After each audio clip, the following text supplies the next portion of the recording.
आम आदमी पार्टी के नेता अदालती गलियारों में चर्चा में हैं, सुनवाई में हैं और उन्हीं के चर्चे घर में संजय सिंह हो, मनीष सिसोदिया हो या फिर राघव चड्ढा।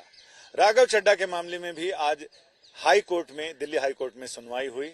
दिल्ली हाई कोर्ट में राघव चड्ढा की तरफ से ये लगातार कहा गया कि जिस बंगले को लेकर ये कहा जा रहा है खाली करने को, वहां उन्हें दिल्ली हाई कोर्ट से राहत मिली है।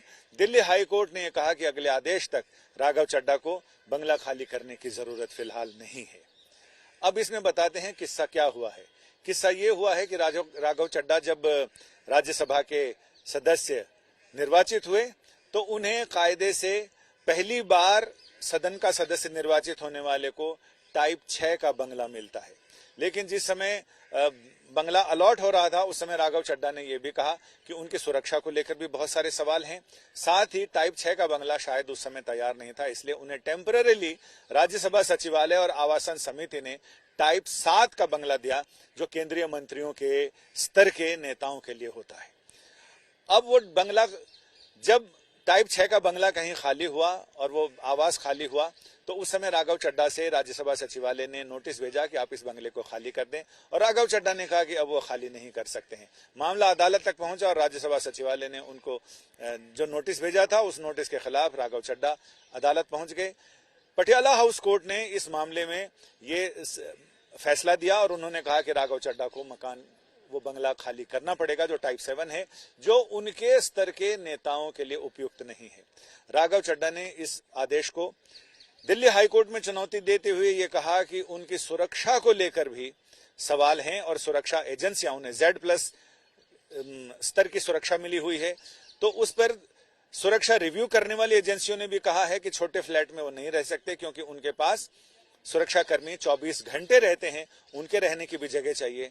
और वो चूंकि पंजाब को रिप्रेजेंट करते हैं राज्यसभा में, लिहाजा उनके पंजाब से रोजाना 100-150 लोग उनसे मिलने के लिए आते हैं। छोटे फ्लैट में उनको तमाम सुविधाएं देना मुमकिन नहीं हो पाता है, ना उनकी सुरक्षा और ना आने वाले लोगों की सुविधा। उन तमाम चीजों को ध्यान में रखते हुए उन्हें इसी बंगले में रहने दिया जाए। ये तो हुआ एक पहलू।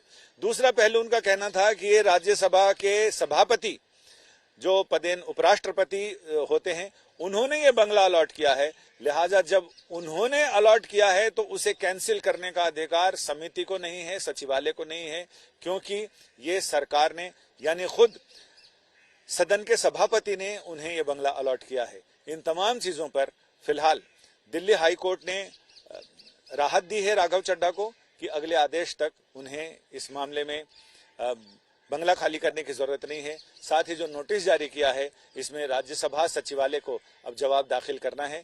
वो जवाब क्या आता है, उस पर बहस क्या होती है और दलीलें क्या होती हैं, इस पर निर्भर करेगा।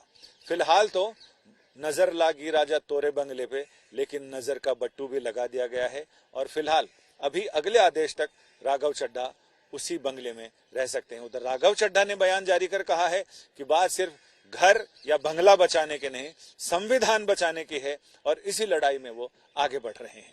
कैमरामैन मृदुल मोहन सचदेवा के साथ संजय शर्मा, दिल्ली आज तक। समलैंगिक अधिकारों को लेकर लंबे समय से यह लड़ाई चल रही है। सुप्रीम कोर्ट की संविधान पीठ ने अपने फैसले में यह तो साफ कर दिया है कि संवैधानिक दायरे में रहते हुए वो इन लोगों को जितनी सुविधा दे सकती है उतनी उन्होंने दे दी है, लेकिन साथ ही इस फैसले ने आगे के लिए नए दरवाजे जरूर खोल दिए हैं। ऐसे में ये जरूर लगता है कि ये सुविधा और ये राहत थोड़ी है, लेकिन बड़े के लिए इशारा जरूर करती है।